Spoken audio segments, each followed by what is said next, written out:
Hi guys, it's Mrs. Kilby with Culpeper County 4-H. Today we're going to do a tie-dye video. Now I've already done a video on the designs of our tie-dye on how to band. So my design that I've done here is a swirl, and I've done a single swirl, not a double swirl. So this is how we're going to tie-dye. This is how we teach it at camp. Now for this I'm going to use three colors. I'm going to use a watermelon, a peach, and a brushed steel, which is like a gray. And my shirt, for those of you that do soak them in soda ash, it's already been soaked, it's been squeezed out and done in its design, and the rubber bands, so we're ready to go. So what you need is your tie-dye, your shirt banded in the design that you want, and we put ours over a tray so that way the excess dye can drip down and it doesn't go everywhere. I put a tablecloth over the table that I'm using so that way I don't stain my wicker.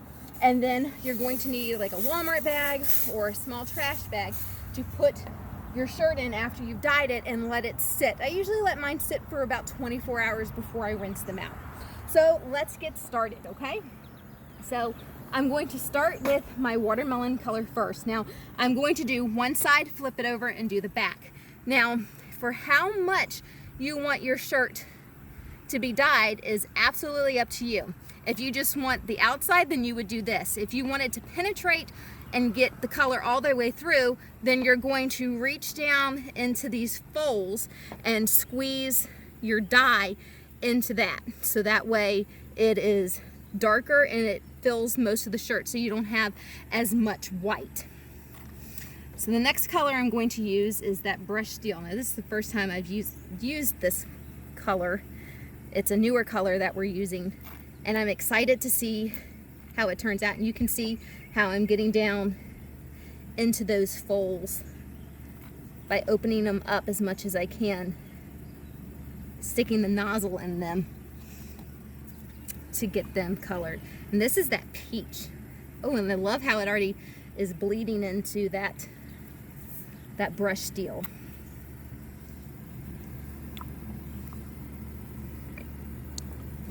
So you can see that the peach and the watermelon mirror each other in similarity. One's just a little bit lighter than the other.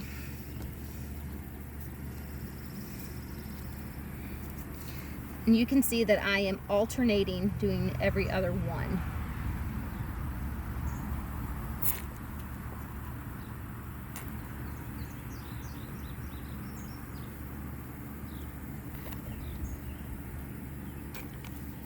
So the next one's going to be that brushed steel again. We just got done with the watermelon.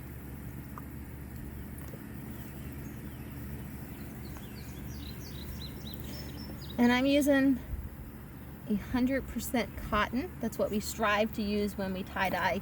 Because the dye, it just absorbs better in cotton. If you use a cotton blend like polyester or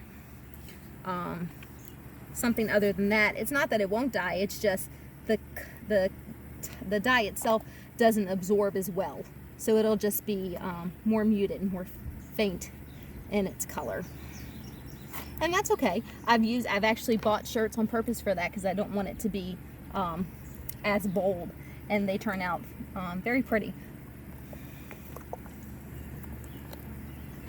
So you can see here I'm getting into those folds with the dye. Alright, so now it's time to flip. And I want to try to get it in the same spot that I was, so that way whatever color is there doesn't pick up on the color I don't want it to.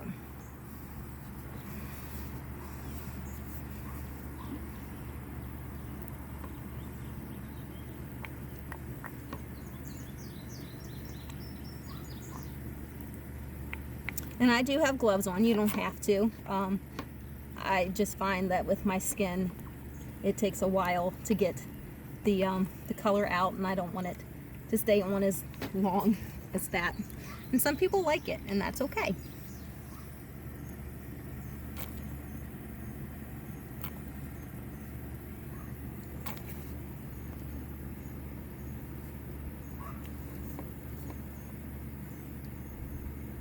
Right here I'm kind of taking my time and pumping that color into the folds since it's so tight, but I can get the nozzle in there.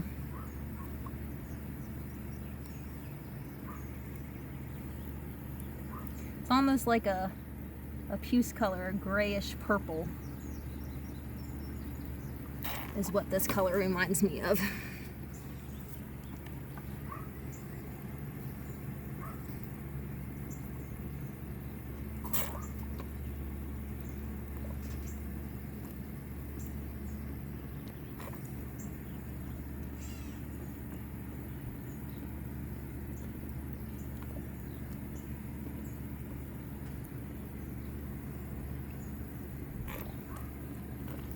All right, and then we'll end with our peach over here.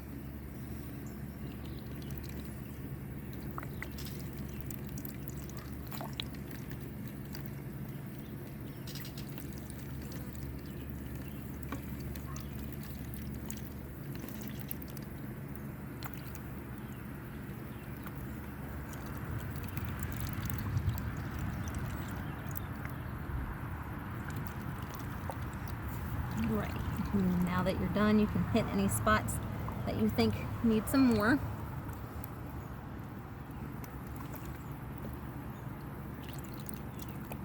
All right, so now I'm gonna take my bag, lift it up, put it in, tie it up, I'm gonna lay it flat. So I will probably come back tomorrow. I usually let mine sit for about 24 hours and then I will rinse it out and then it'll be time to wash it. Now when you wash it by itself. Don't put anything else with it but your tie-dye. And I usually put a little bit of Dawn and vinegar in the wash machine when I wash it, and that just helps make it more vibrant. You don't want a whole lot of suds with your regular detergent. I wash mine a couple of times by themselves just to make sure I don't want the tie-dye on like my work clothes or anything like that or anything else. And then after a couple times by itself, you're good to wash it with anything else that you're washing with, like colors or other tie-dye. So I hope you guys enjoyed this video and you're trying this at home, because tie-dye is an awesome craft for you guys to do to play with colors at home. You guys enjoy the rest of the day and I'll see you later. Bye.